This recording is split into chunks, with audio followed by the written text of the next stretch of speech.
আসসালামু আলাইকুম প্রিয় বন্ধুরা, আশা করি আপনারা সকলেই ভালো আছেন। সকালে উঠে ফজরের নামাজ পড়ে আমি এবং আমার আগা মোস্তফা চলে গেলাম একটি গরু কেনার উদ্দেশ্যে। বলে রাখা ভালো, আগা হলো তুর্কি শব্দ, যার অর্থ সম্মানিত ব্যক্তি। তারপর আমরা চলে গেলাম কৃষকের বাড়িতে, যার কাছ থেকে আমরা গরুটা কিনবো। আমরা অনেকক্ষণ পর্যন্ত গরুটা দেখলাম, কিন্তু আমাদের গরু পছন্দ হয় নাই, তাই আমরা চলে আসলাম।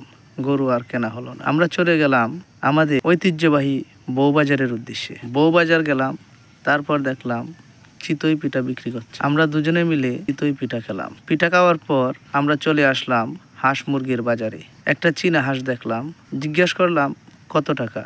উনি বলল 2000 টাকা।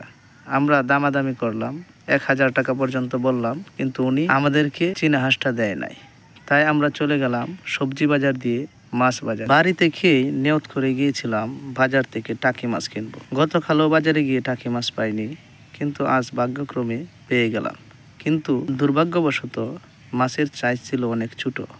কিন্তু কি আর করা, আমাকে টাকি মাছ কিনতেই হবে। তাই দামাদামি করে 260 টাকা কেজিতে টাকি মাছগুলো কিনে ফেললাম। টাকি মাছ কেনার পথে দেখলাম এক লোক সুপারি বিক্রি করছে, তাই আম্মার জন্য 1 কুড়ি সুপারি কিনে নিলাম। সুপারি কিনে আমি এবং আমার আগা বাড়িতে চলে আসলাম। তাহলে আজ এই পর্যন্তই। আপনারা সকলেই ভালো থাকবেন, সুস্থ থাকবেন। আসসালামু আলাইকুম।